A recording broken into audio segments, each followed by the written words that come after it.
Good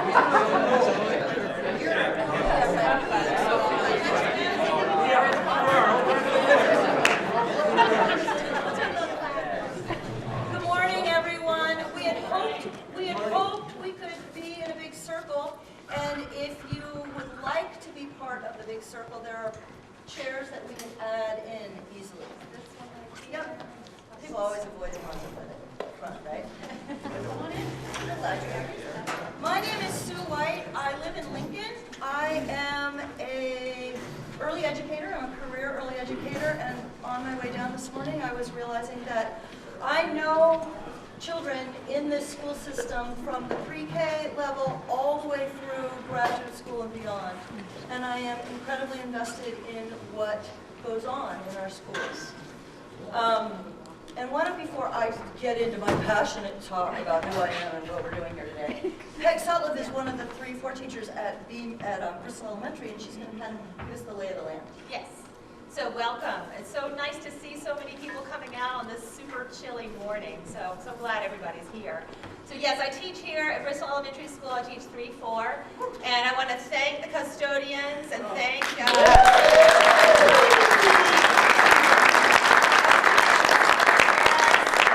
saws on the sidewalk so nobody slips. And I also want to thank my students who made the signage for you guys to find your way around this wing. I just have to tell a quick story. I had a girl in my class who was making the sign for the bathroom, and she was like, should I say restroom? I said, yeah, that's a good idea. And so she's making it, and she looks at me, she's like, I'm not really sure how to decorate this sign. I said, you know what? Just do a little border, and it'll be all good. So, anyway, so hopefully it makes it clear the bathrooms are out those doors to the left and take a right, and they're right on your right. We're going to break out into 3 rooms soon. One group is going to stay in here, and then the other 2 groups are going to go just right down the hallways. I'll just let you follow those signs so that you can figure it out. So anyway, welcome, thank you, and I'm going to hand it over to Sue. Hey.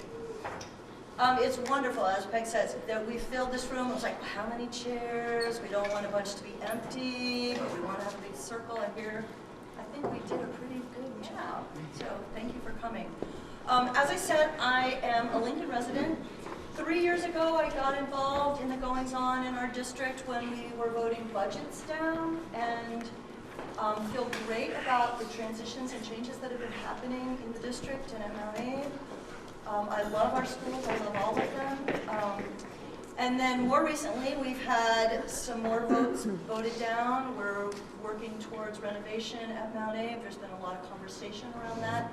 And through those budgets and through those votes, a group of us, we've landed on steering committee. David Brin brought us together in November, and we've been meeting on Saturdays and just talking about what we think and what we vision and what we dream and what we're held back by around Mount Abe and around our district and around our community and around our students. One of our first conversations brought us to this very simple triangle. We have Mount Abe, we have our students, we have the building, we have our community, and we have our education and what goes on around our education. And then we talk and we meet again, and you know, people are away, different people come. The group is between 10 and 12, different faces at the table each weekend. And then, as the conversation continues, it becomes more complex. I'm not going to go into it completely, but you can see that the student and the Mount Abe remain at the middle. It becomes more of an earth idea. We have Starksboro, we have Bristol, we have Lincoln, we have relationships, a huge idea of ecosystem. Our conversations continue, and then it's like, you know, if we're going to have this meeting, we need to really figure out what we're going to do. And it can't be this, I don't think. You know, we've already heard 4 hours. Is that too long? Is that too long? It's like, well, didn't feel too long to us in this conversation. But we brought ourselves back to our triangles, our students and our building. David's going to talk a little bit about this in a minute. But another vision that emerged is the circle, which is always a nice, you know, there's not a beginning, there's not an end, there aren't points on it. It moves in both directions. We have students and we have engagement at the center in this one, and here we are. hopefully engaging, feeling the groundedness and the rootedness of our community. And we can talk about Mount Abe and the physical environment that we have there. We can talk about education and the learning experiences that happen there. And we can talk about our community, the 5 towns that make up our community and bring life to all of this as each of the pieces contributes to it. So with that overarching, twisted up, dug into conversation, we came up with this question to think about today. And the question is, how can community engagement support education and community in our changing times? Changing times is defined in many, many different ways, and I'm not even going to go into it because it'll take us back to that drawing with all of the colors. So, community engagement, education, community, changing times. I'm going to move this back. And these are the questions that we're going to drill down into when we break into our groups. We're going to talk about Mount Abe and the physical environment. How can the Mount Abe physical environment support learning? That feels like it just, you got things to say and think about on that one? The building room is the room that you might want to be in. The education room, education and learning experiences, how can the 5-town community support education at Mount Abe? So if you're really interested in what is going on there and how might my thinking add to a conversation, the education room might be the room you want to be in. And then we've got a room called the community room, the 5-town community. How can Mount Abe support our 5-town community? So if this question resonates with you, you'll be in the community room. And hopefully you recognize the circle here. Even though I agree they're linear, and we did create questions for each of us to drill into our rooms. So we're just going to, these will be here. We're fortunate enough to have John Elder, who is one of our community members from Bristol, join us this morning, and he's going to help us kind of think about how we're going to be thinking. And while he's helping us organize that and sharing his thoughts on that, these are here to ponder. Thank you, John. Me too. Well, it's great to be in this circle. I have not been part of this steering committee, and I was aware that people were talking about such issues, but when Louis DuPont called me and asked me if I'd like to say a couple of things in the beginning and explained the idea of this event and what had led up to it, I was excited to offer some of my thoughts. I won't speak very long, but I've got 3 reflections I'd like to share with you. The first is about this process. I love the process in which we have a civic decision to make. We've got a vote coming up. We have particular practical decisions to make. But rather than always focusing primarily on a decision, we're stepping back to think about its context in a way that will inform our individual votes and our collective vote, but more importantly, will enrich the conversation that continues beyond. Because the relationship between a community and its education, the education of its children, the education of all of its citizens, has to be a topic that's always at the forefront, that we're always thinking about and understanding the implications of it. The other member of this committee that I had a conversation with that really helped me to think about this moment was Sally Burrell, and we spoke, and then she wrote a kind of summary of some of the discussions that included some language that was helpful to me. One of the things she said was, each voice is a gift. That's so important to bear in mind in the middle of decisions where we don't always come down at the same place. We never come down, all of us, at the same place in terms of the important civic decisions we have to make. But if we understand that each voice is helping us to think more deeply about these really vast experiences, and also as these decisions, as Sally said, if we remember that in the case of thinking about our schools, that learning is for everyone, something that we all do. So I love this attitude, this approach, and this is the second point I'd like to make to you. I love it because it seems to me an approach that's both practical and visionary. Yeah, I know it's practical. I remember, not to raise yet a whole another controversy, but when I was on the Bristol Planning Commission, when I came into it, we had voted down our town plan twice.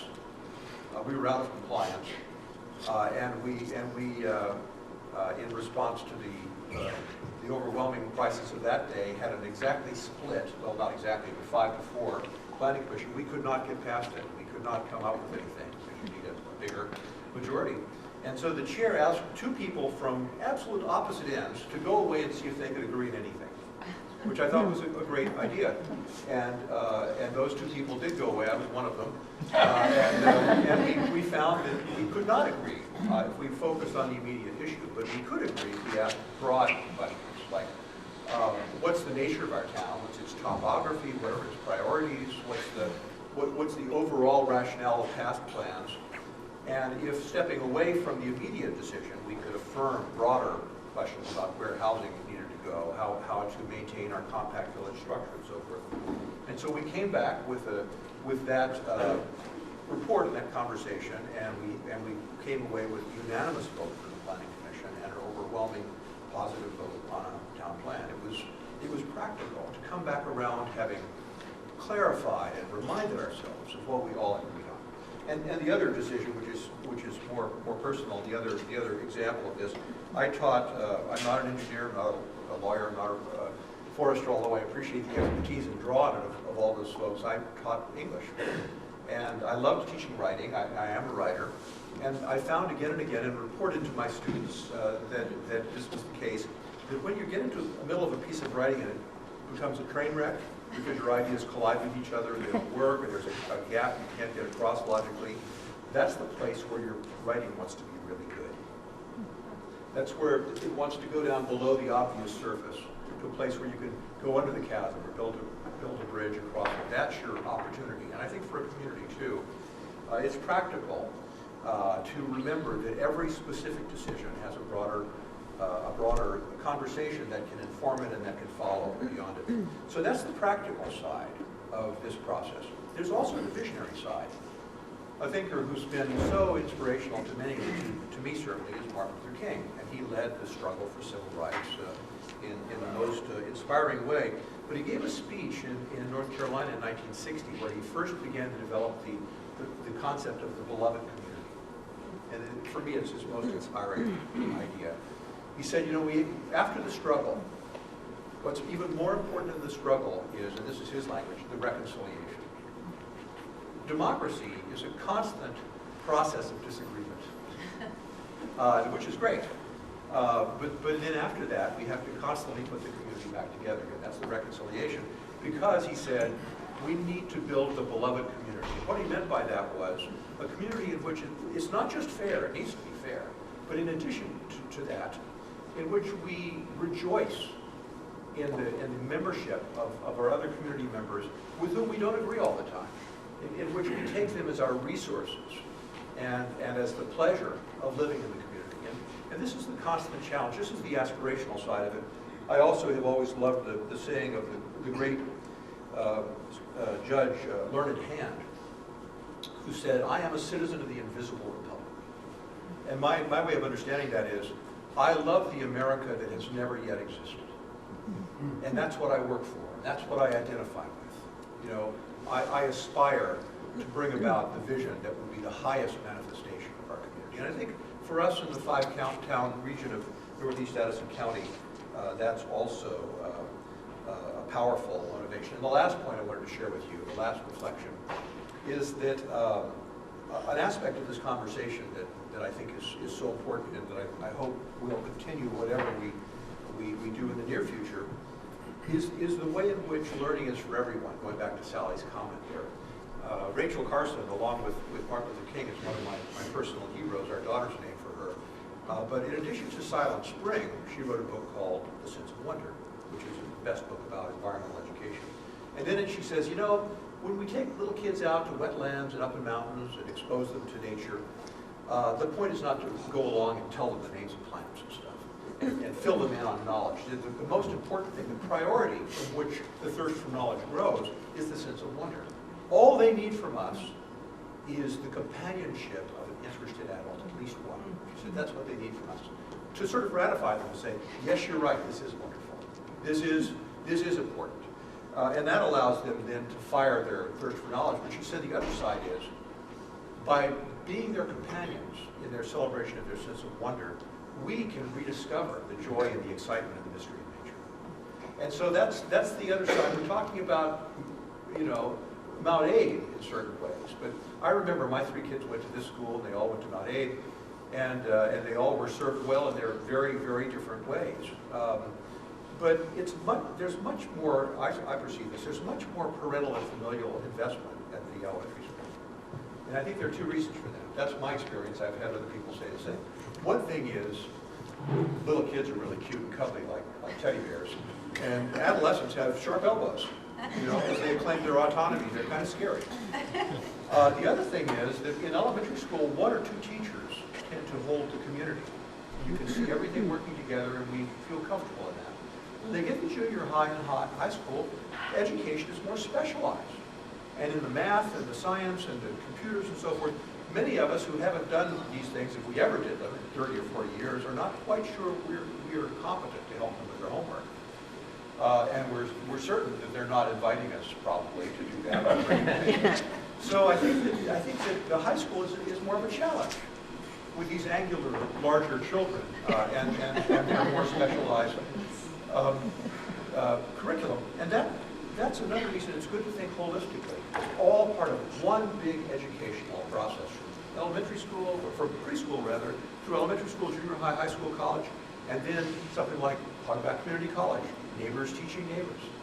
The notion that all of us have a possibility of teaching each other and certainly of learning from each other.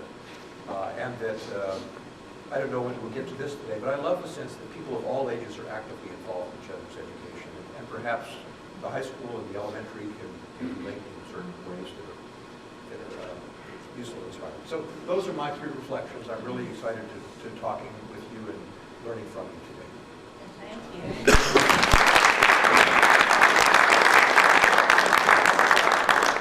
Sally Burrell is going to help us get to know each other a little bit better, which I think is a great way to begin. And one thing I did want to say quickly that I forgot to say is that as we prepared for this, we realized that we have incredible community groups and activities that happen. And we reached out to as many as we could think of, and a few of them have come today and shared some of their materials. So as you cruise around, and you know, I know that there are representations of different community groups here as well who didn't bring things. And just know that your neighbors are doing a lot of great things. And as you meet people, ask them what they do. And I think our circle will grow as we learn from each other. Sally, you can help us with that. Okay, great. Yeah. Actually, everyone was doing so much meeting and greeting earlier, it seems, you know, not as important right now to do the meet and greet, but I still want to do it. And the idea is to go to 3 different people, 3 different times, and ask them, why did you come here today? And maybe, what are you interested in? And spend about 1 minute, each taking a turn, 1 minute speaking, and the other listening, and then switch places. So, you know, and then, let's see.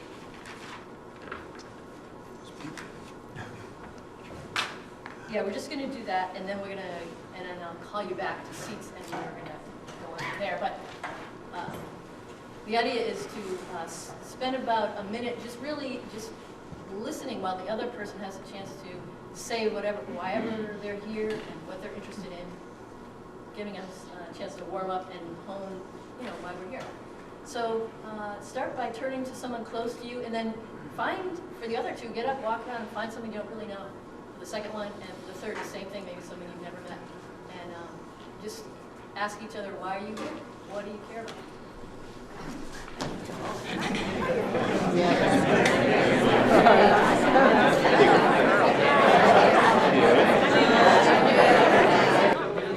I wanted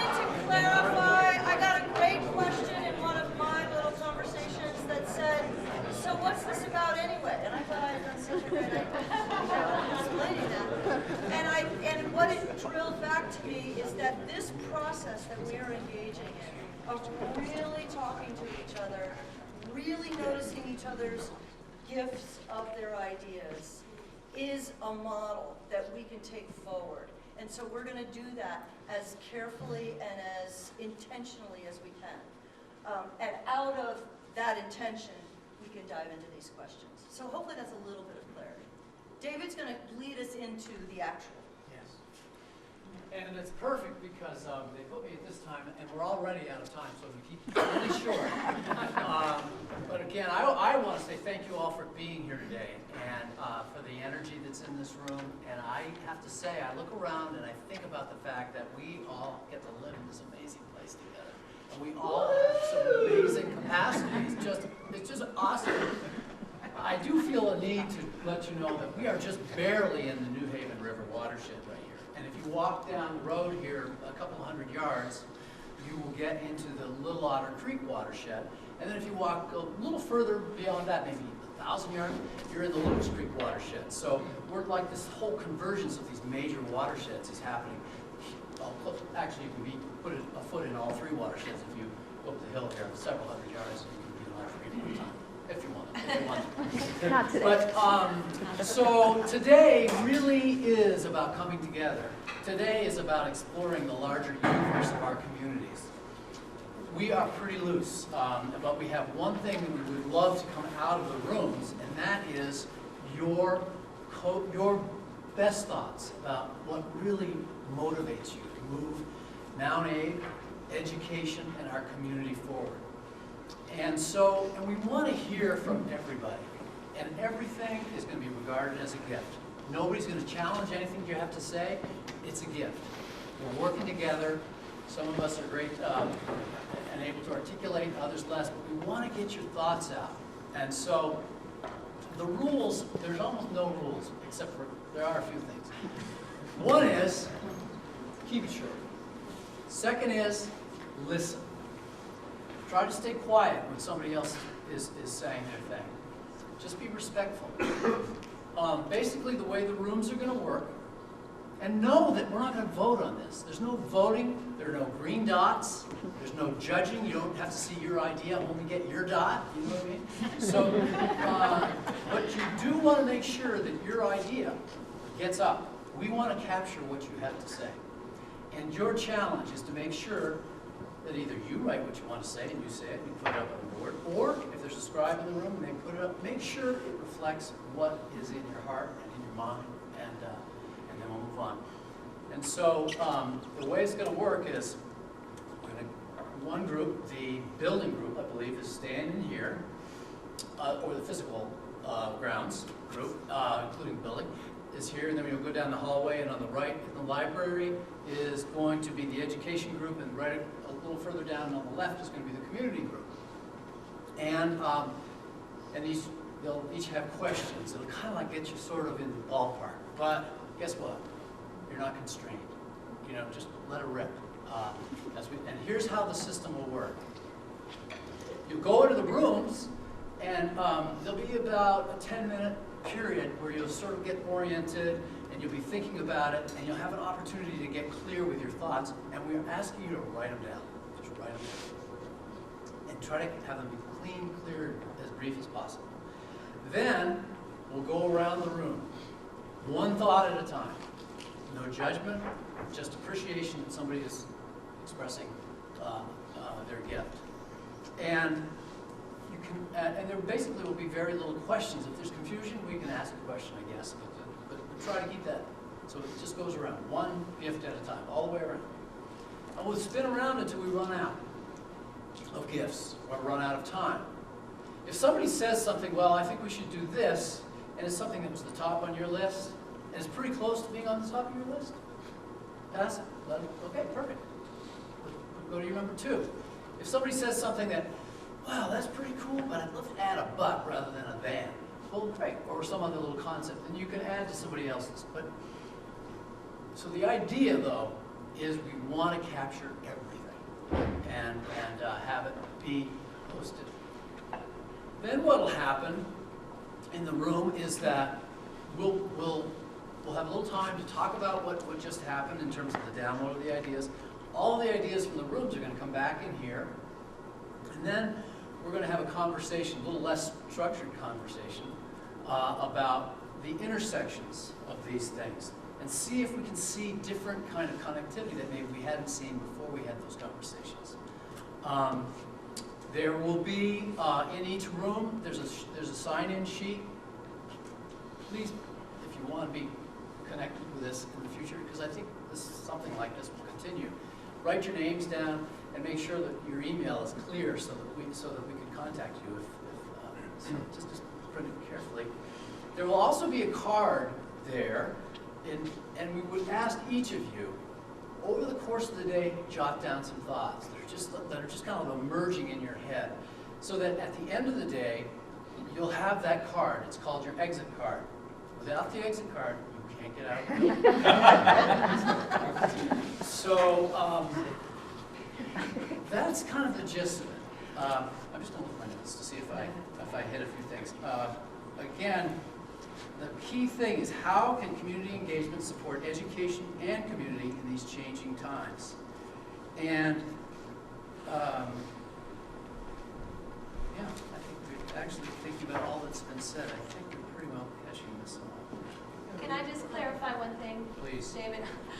It sounds, so I just want to make sure that I'm understanding too. So it sounds like there's two papers that people might get as they walk in. One is to jot down just your thoughts to get them organized so that you can say how you feel, and then the other one is the card. Is that true? Well, that's a possibility. No, you could, but let me try to clarify this. The other thing is, it's your card. You can do what you want with it. And if you want to just write it down on the card, and it's going to be your exit card, although it'll have all your brilliant thoughts on it, and you're willing to use that to get out of the building, you get to. Okay? I mean, the idea, the concept of the exit card isn't to make you go through a lot of hoops. The idea is to capture your thoughts. So if you want to, you can. Does that make sense? I still do want to clarify right now when we think about this. Yes. This card is basically a collaboration card, and the idea of jotting things down is actually to jot specifically things that came up on the board that you want to be in a conversation about in the future. So then we can help bring people together for that conversation.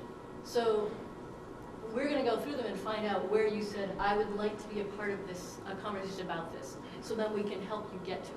So it's pretty important that you write down what is there, and maybe there's a number in front of it, and say, yes, I want to be a part of it, an email that goes out about this. So it's a collaboration card for future. And know that this is an evolving process, and you probably will have your best thought as you're just trying to get out the door. And you can write that down too. And so, but I think it's important to be able to be comfortable with the process. As Sally said, we do want to have your contact information. It'd be really cool to know if you're interested in actually jumping in and doing some delivering, moving us from where we are to a better place in whatever way that motivates you. So that's key. What's the time frame? The time frame. Oh. I have the time frame is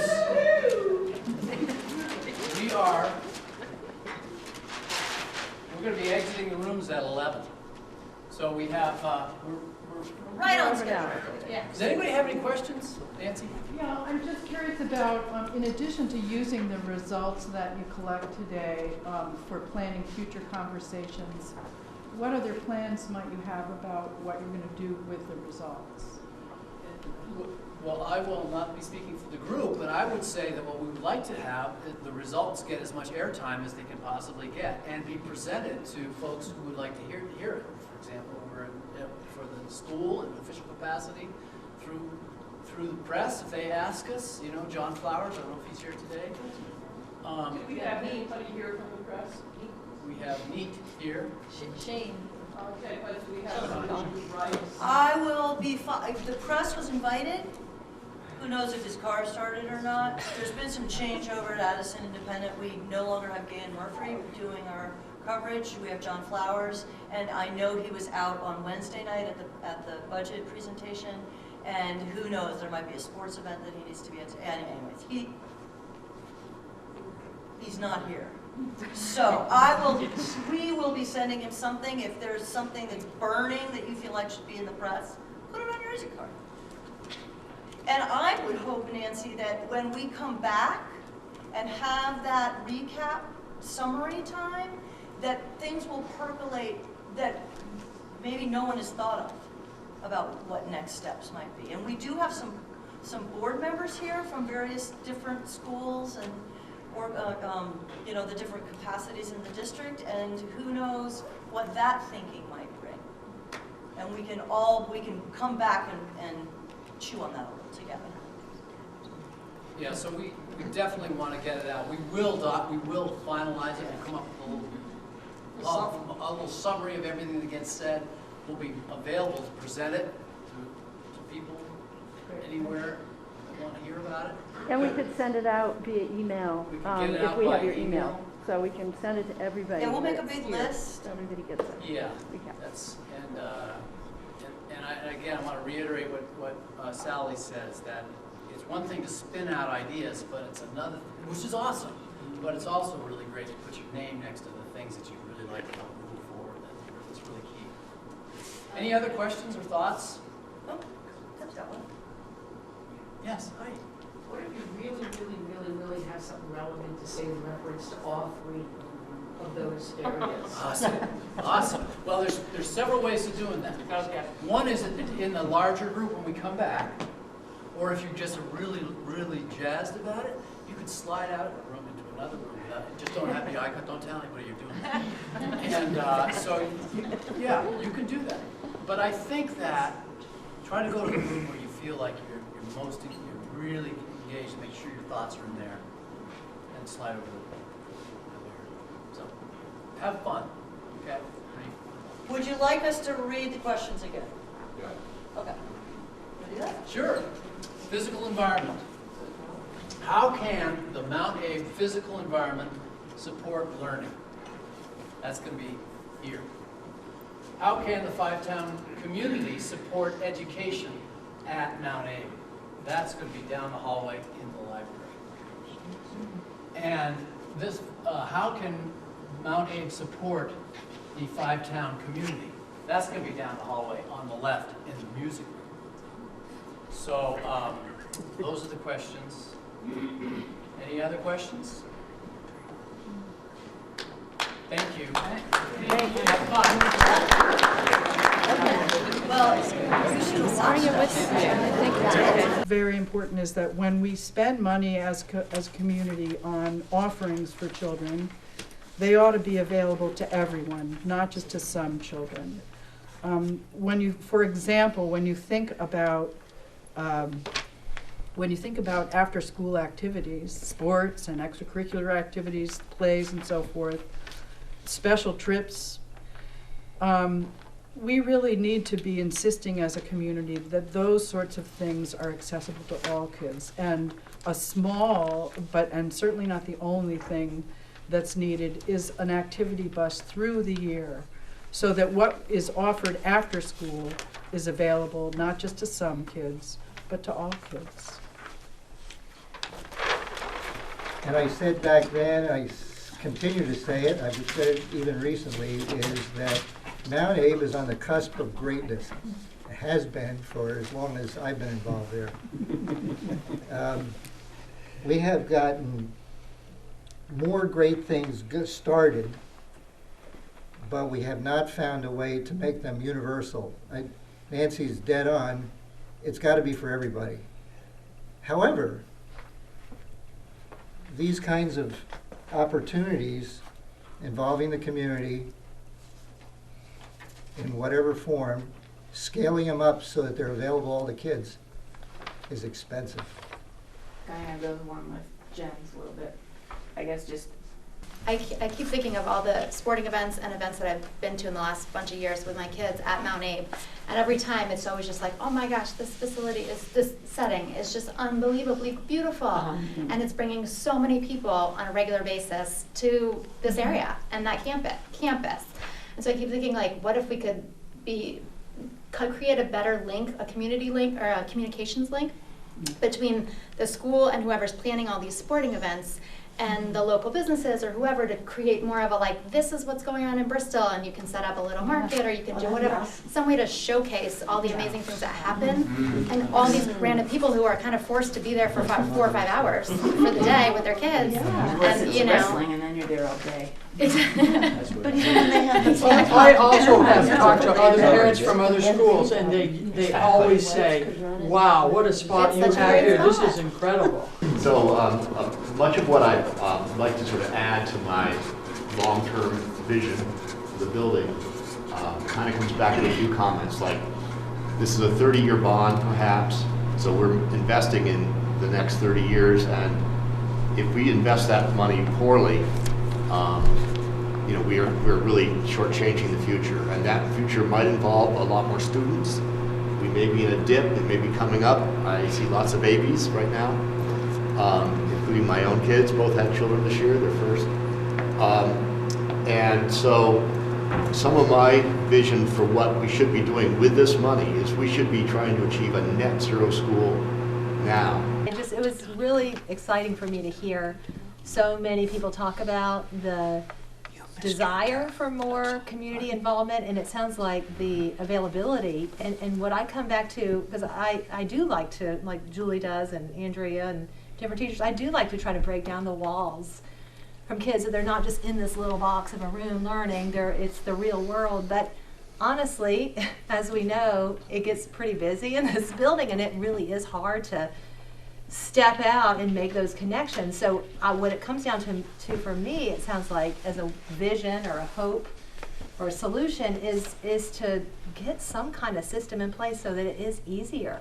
Community forum or community board, and I'll commit my time once a month or even twice a month to this, where we can fill those spaces of that connection to the community, inviting people and collaborating closely with the school. That could be a really fantastic resource for school boards, for the administration, because then they have that sort of additional volunteers with such fantastic ideas who are willing to put their time into it and their resources, and can really substantively connect the school to the community.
Friends of 5 pounds. I went to.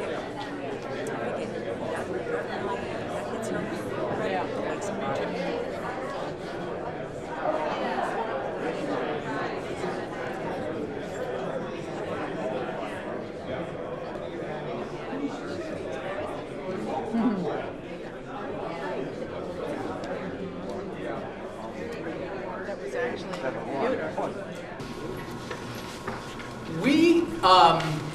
There's some really cool stuff that came out of this. And so what I want to do while we still have the energy up is to just go to each one of the rooms and have people who were in those rooms, keep it short, bulleted, aha, wow, this is hot. This is really cool. We haven't heard this before, or this is a different juxtaposition of something that we've done before. Is that the... Okay, so it's really so that all of us get a sense of the whole. Don't you have to facilitate or start? Nah, well, they're going to do their things. They don't really want it. You can pick on anybody in your group so you can manage just take like a few minutes, starting with your group, Sally. Is that all right? Are you good with that? Okay, so Personally, we're not going to highlight any one or other idea because all the ideas are given to us, so we're so glad to have them. Which group were you? That was the building. And how does Mount A support learning?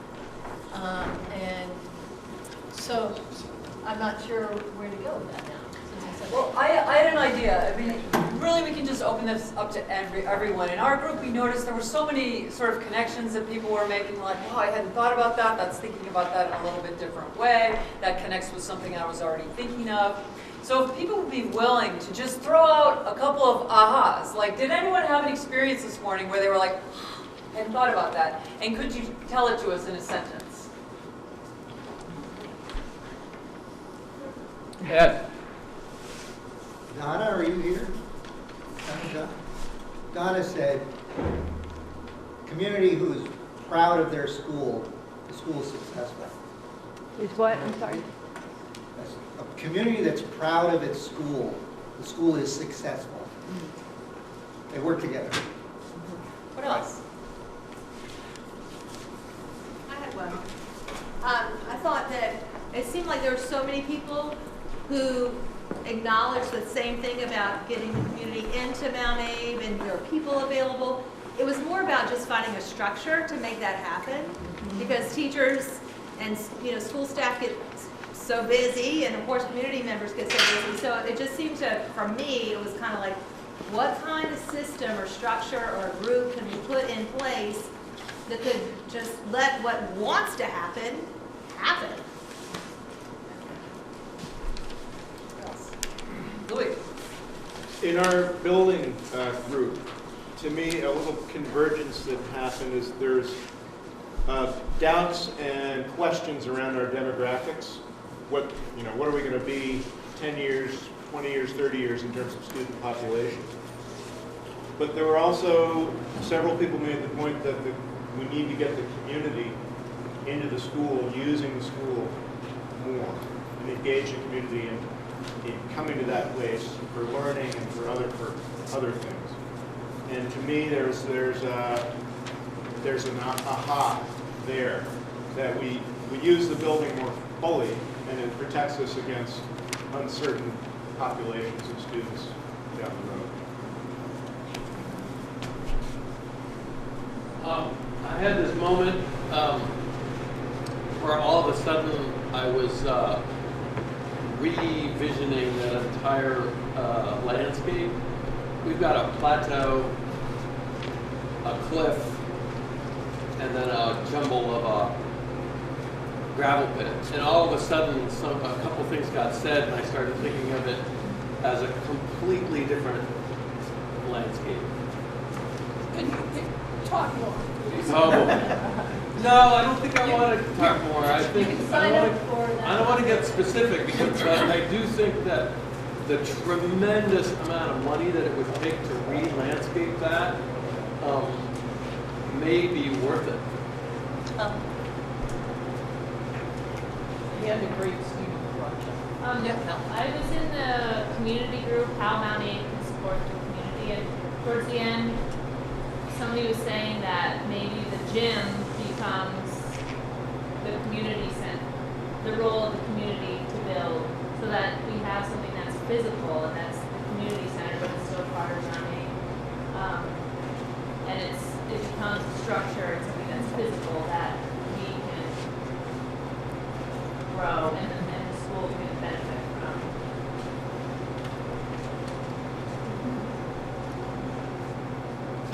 I discovered that I really want to get re-involved with Mount Abe. I've been away 5 or 6 years, but I've also been frustrated because there's no process, no place to go, no structure in which student activity would make any sense, like generating credit. So I wanted to get back. In our five-town community group, Kim, it was kind of your idea. Do you want me to spew it up? Yeah. There was amazing energy within the group, on entrepreneurial energy. There was things about lifelong learning, getting the old farts into the school, and all sorts of really cool ideas. I mean, really good, tangible, wonderful things that'll bring life to the school. And then one person said, yeah, that's all great, but how is it going to happen?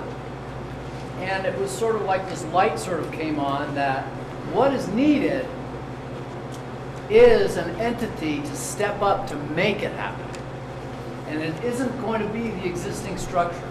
It's going to be something that works with the existing structure, but that starts with the five-town community people who want to make something happen. Like a 501c3 five-town community center at Mount Abe and into the communities. That's an organism that moves this forward. Because the school has its hands completely filled with all the stuff they have to do, the standardized tests, all this stuff. The energy that we were experiencing is different from that. If it filters through the school, as it's been tried in numerous places, it's not gonna light. However, if we build on this notion of something that supports the school, supports the communities, that's a standalone that fills the empty spaces, doesn't ask the school to do it, but asks of ourselves to imagine it, go, step up, serve on a group, manifest this thing. It could be a 501c3 through the Watershed Center, for example, which is set up for this very purpose. It could be a project of the Watershed Center. By next Tuesday, it could be starting to get donations. And if it runs, it'll become its own thing. But it's a thing that can hit the ground running. And it can be a place where people who have creative ideas, they want to have manifested, be manifested. And that little piece, I thought, was what was like the ignition. It's the ignition point for an amazing array of ideas that may not ignite if we don't have the reason that's there to make it happen.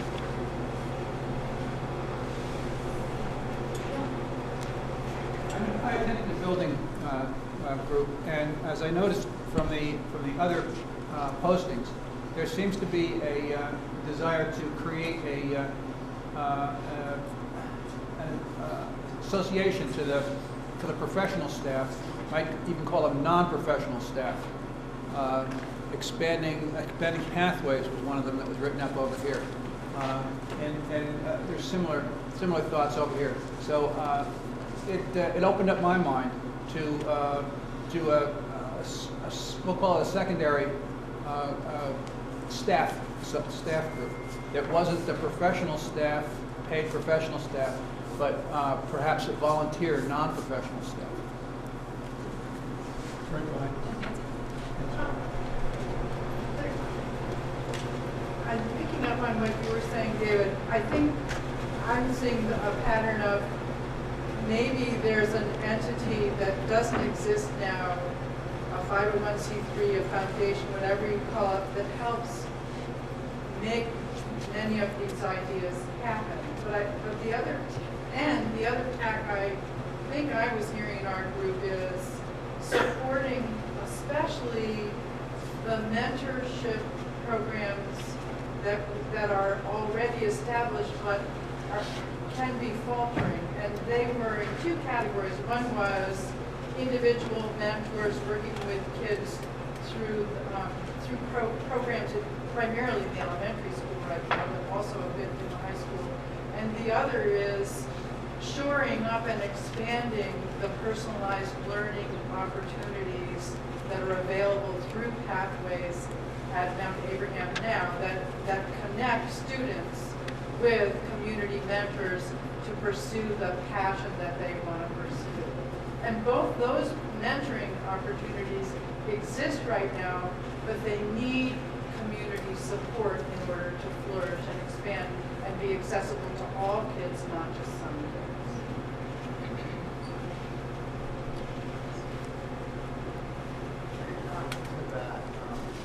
Speak loudly, please. Sure. So adding to that, Nancy and Patty and a few other people in the education group were talking about how we get access to the various programs, those two programs, and other things that are going on to kids who might not be able to afford it. That we do have a lot of kids in our district who aren't being able to make use of the opportunities that are out there. There are a lot of opportunities, but they're not available to everybody. So a simple idea was to create an organization that was simply to raise funds to create scholarships, whatever, for getting these kids into those programs. And that would be a simple organization. But also, you know, when you mention your numbers, and I don't really know what those mean, I think I know what those mean, but I came up with the idea that, I forgot your first name, Eric. Eric was just talking about it, I called it Fivetown Friends, you know. Fivetown, did I just call it Friends? Friends of the Fivetown, I don't even know what the heck I call it. But to keep it simple, but it can be what you're talking about, so. And then it connects with, yeah, we need technology to make this list of resources. Then boom, a teacher's sitting there, I need such and such, gets on the computer, the names come up, the accesses come up. It shouldn't be hard, but I don't have that expertise. But yeah, using us as a resource and things. What Aristotle said is there's three types of things. There's three types of interests. There's government, there's private, and there's common interests. Well, the problem with the commons isn't that it didn't work, as Eric Hardin said, it was a tragedy of the commons. The tragedy of the commons was that the commoners were wiped out. We are all commoners. We're stepping up to the plate. We're not government. We're not private. We're commoners. We need a place to reside. We need an entity. Call it what you want. I'm thinking of a 501c3. But it seems to me that that's the way we could get this engine to do these incredible things. We can tap the energy that's in this room as commoners. Okay, so that's the piece that I think is lacking, and I think we could manifest it, and I think we could do great things, all of these great things. Because then what we'd be challenged with is stepping up to what we think is great and to going to the meetings and pushing it so that we manifest it. The ideas are fabulous, but they need legs and they need arms. But they also need a house where they're supported. And that's what I think we could do. In addition to, you know, this isn't about taking anything away from the school. This is like a symbiotic relationship. This is like turning on the lights. This is juicing things up. And so we've got to move away from this thing of us going after, being against each other. We're for each other. We all want the school to succeed. We want our communities to succeed. We want our kids to live here and not go away. These are all things, these are all values we share. So we have to change that. We have to change the dynamics. We have to empower the commoners, I think. And in that way, I think that could be one of the elements that could really put Mount Abraham on the map. Are there any other aha moments that people would like to share at this moment? I just have one little one, and it was talking to someone after our group, which was a building group, I think it goes in with what David is talking about. It's all these ideas were around the table, and it was also ideas that weren't filtered into, you know, the bond idea, which was at that circle too. And something like being more organized as commoners, somehow it would help us maybe get ideas where we could enter into the stream of bigger decisions that are happening with, you know, our money or our big things. So it does feel really important to get some power and something for people to come together so that things can really happen sooner than too late. Right. Anyone else? I guess my aha moment was something I didn't hear that I kind of expected to hear. You know, in the context of where we are right now in terms of people are talking about level funding budgets, you know, renovation projects. I didn't hear a whole lot about budget priorities, you know, and that surprised me.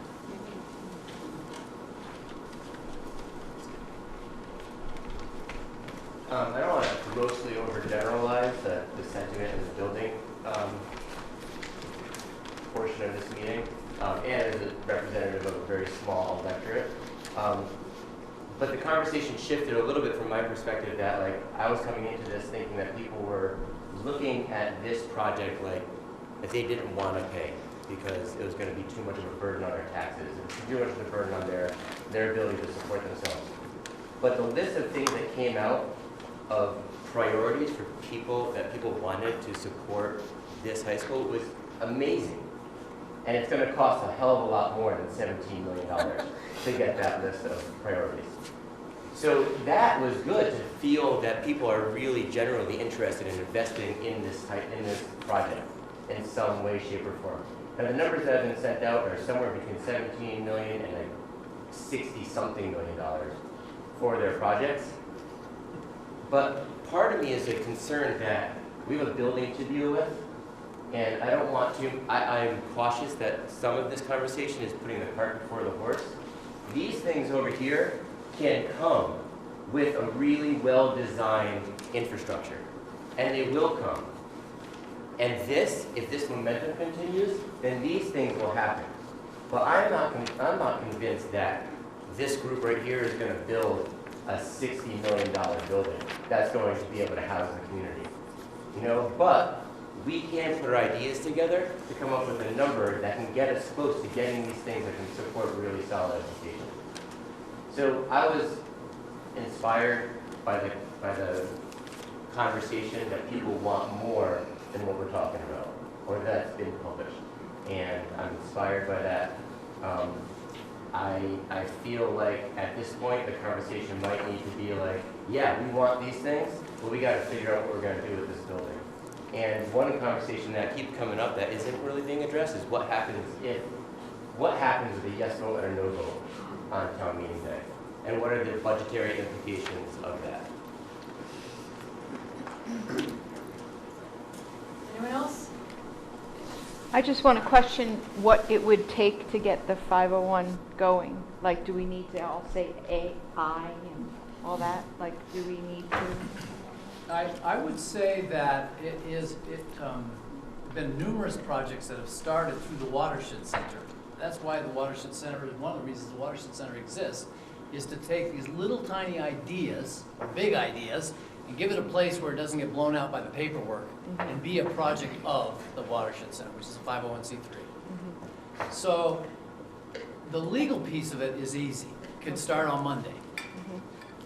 The challenge is to create an organism where everybody could see what they want to do. There's an idea about like having a place where you do food, or there's a place where you are more entrepreneurial in terms of spacing out some of the real tangible notions of things that would happen at the campus of Mount Abe.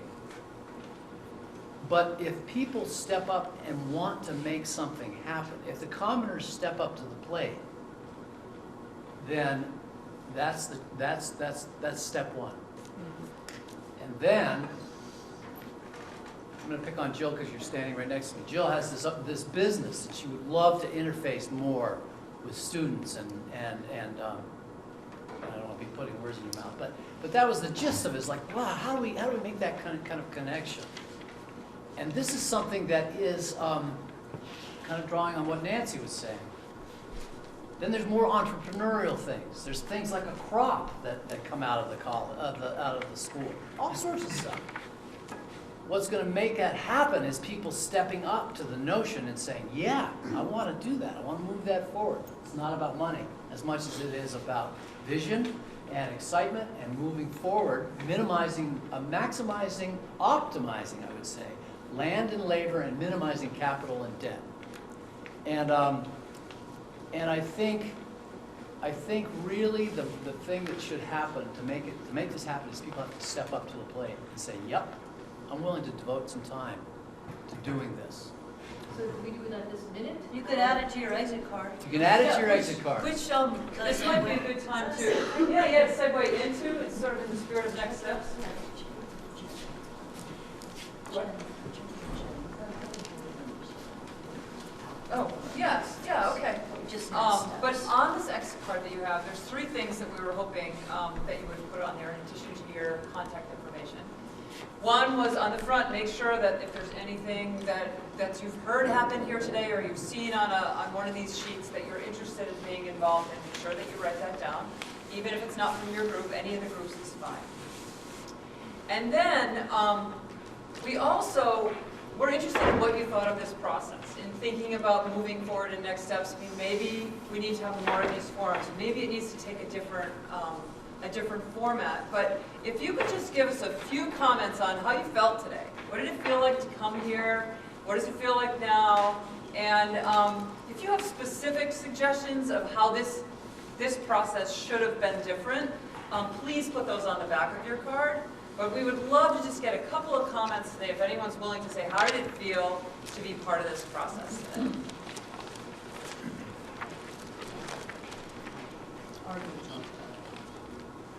If you already talked about it, can you just share it with us?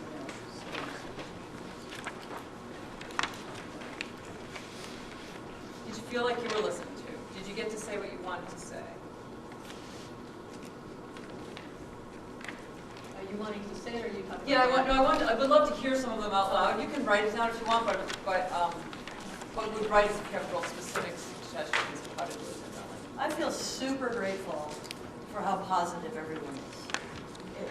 To me, it steps me off into 2018 in a really different space around how to approach our changing times, because I've been kind of consumed by our changing times in the last year and a half. This feels so positive, and I just want to say thank you, and I'm grateful for all of the voices. Thanks to the committee that pulled this together.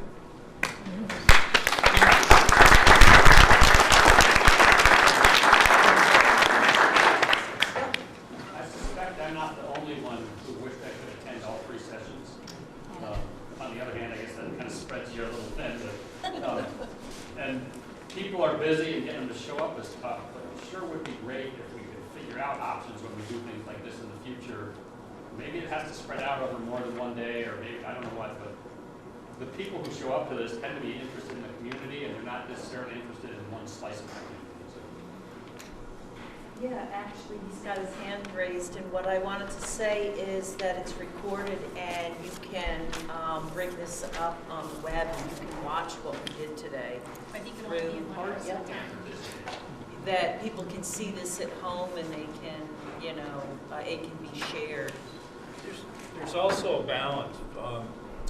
We at one point were talking about having 2 breakouts so that you would have the flexibility to go to one, come back, go to another potentially. In the interest of time, obviously, we've been here for 4 hours now, and I was in the building one, and there was undone business there.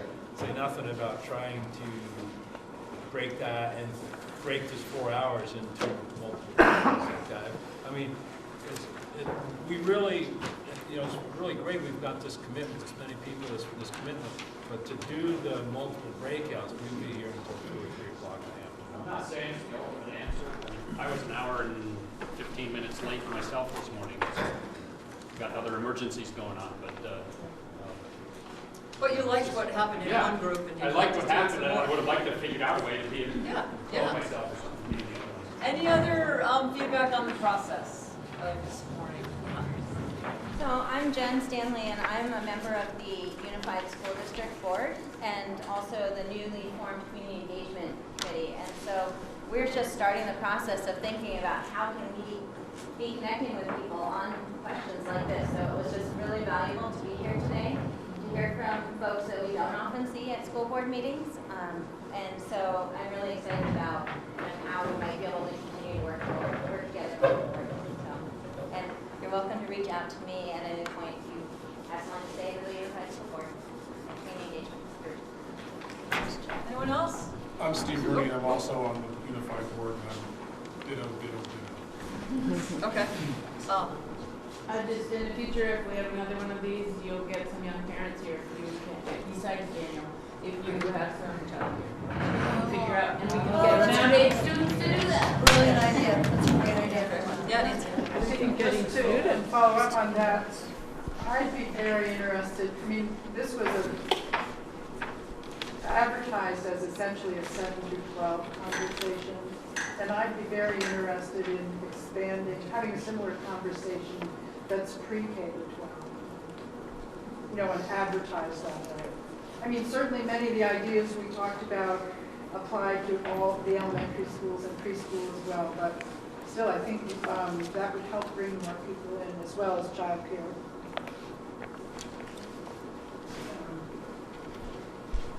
We're talking about, the process, right? And what might happen next. Just in the context of where we are right now, with what's been put out by the Unified District in terms of kind of a level funding, and then we got $1 million or more for the renovation project. And I see the need for a discussion around budget priorities, and it's pretty immediate because votes are going to come up. People are going to decide things, what they're going to put on the ballot. It's going to come up pretty soon. And so I'd love to see some sort of localized community forum kind of things in towns, in the actual towns, to talk about budget priorities, because otherwise we're not going to have a chance to talk to each other or express our views to those that are going to make decisions. There's a meeting coming up, isn't there?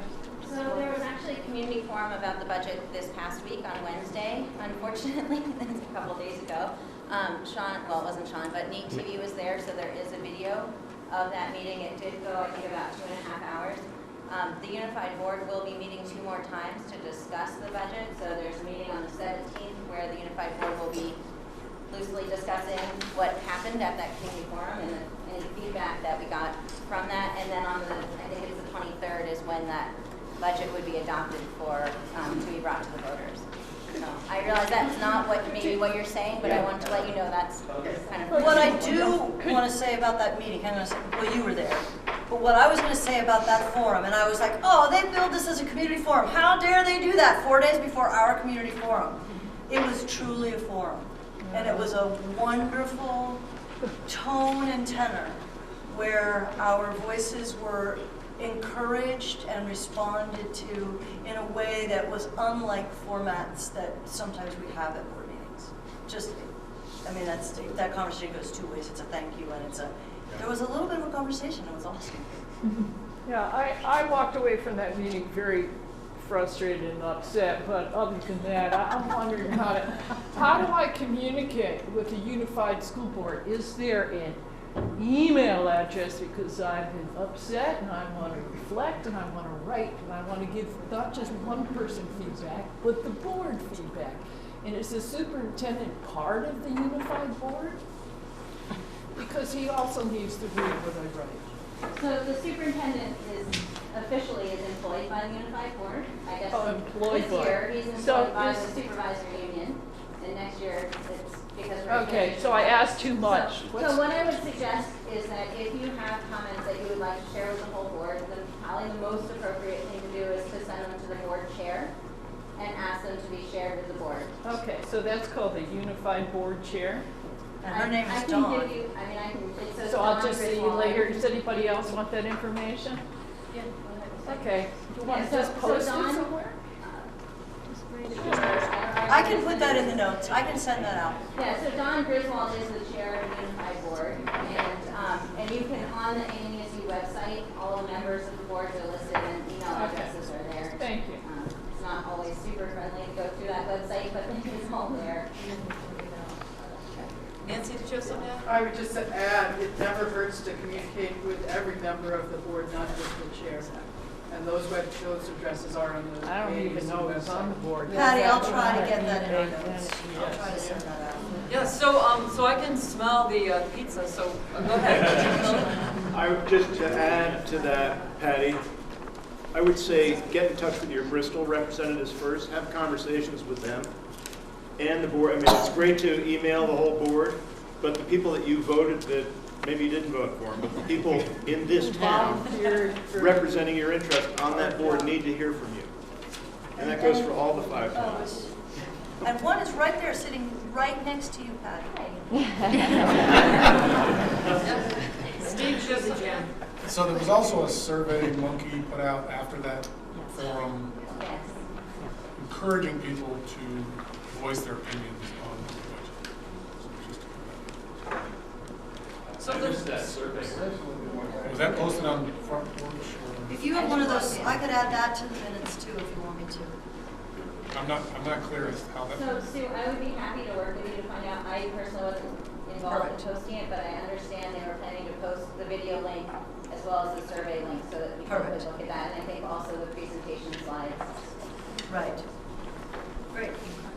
Our final question for you today, which you could also reflect on the back of your card if you wanted to, is with this information, we've talked a lot about it, but there was a question at the beginning about where this information will go, what are the next steps. If in the process of this morning you came up with an idea of where this information should now be disseminated to, write that on your card, or we'd love to hear a couple of ideas now of next steps on what to do with this information. I've heard several people remark that prioritization of our needs, wants, is really the first step to a process like this, and I couldn't agree more. Perhaps that's the best place to start, is prioritization. We've got 1,000 ideas. We've got a budget for 100 of them.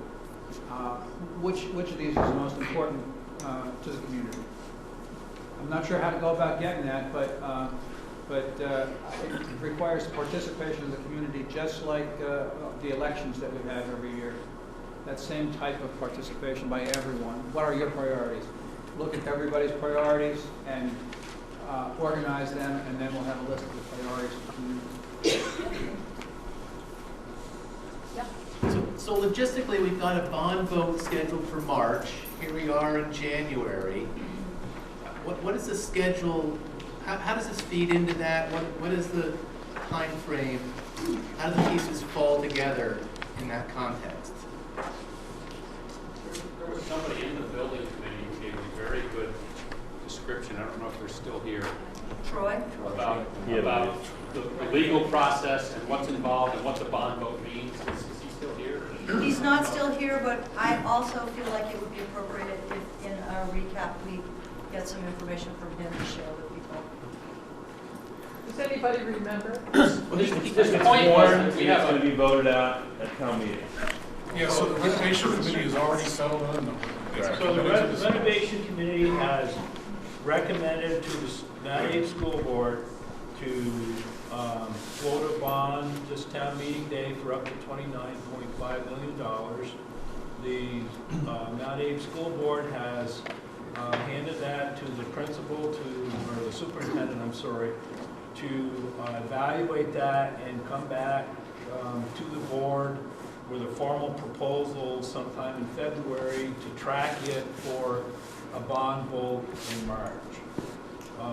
The renovation committee essentially has done their work. They've reevaluated the proposal, or to make a proposal since the last bond vote, and so their work is complete.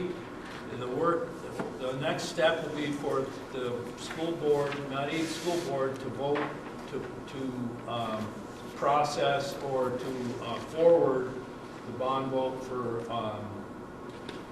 town meeting day. There'll be a lot of work. Well, there'll be work from either the renovation committee or the building committee to start developing plans. So there will be a concept to be reviewed in time for town meeting day as well. And then based on whatever the vote is at town meeting day, they will go on to actually do the detailed drawings and affect the project.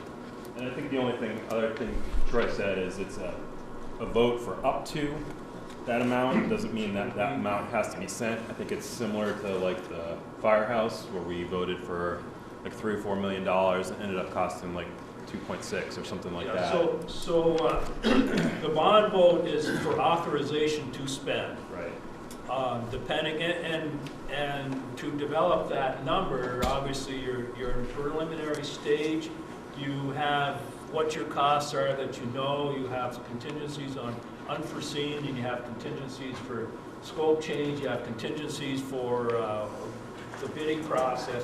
Contingency. So it's a very safe number based on the plan that they have. There is some recognition it could be less. And I think the other thing he said too is that there's a plan now, and it's a preliminary plan, and that much of the decisions on exactly what they're going to do still has to happen even after you vote for that bond amount. Right. So there's ability to influence that stuff.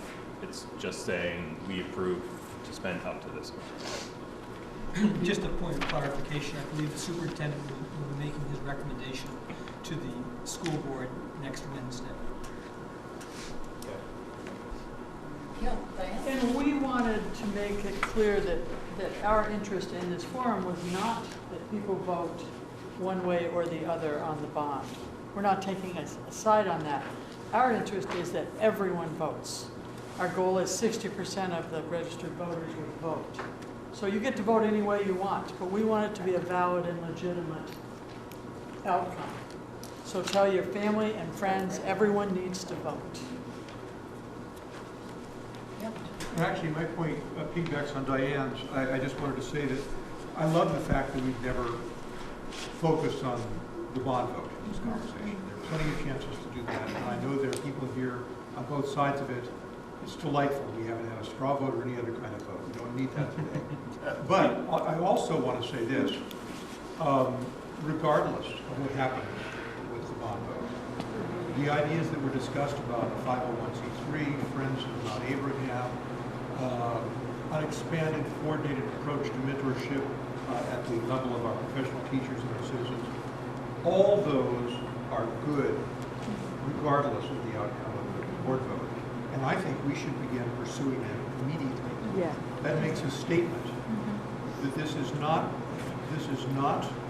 predicated on either outcome.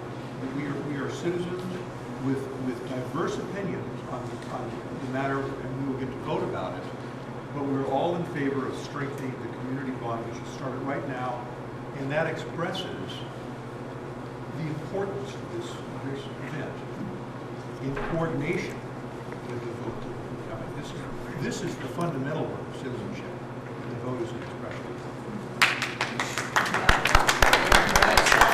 Yeah, we have lots of pizza back there, and don't leave without giving us your exit card.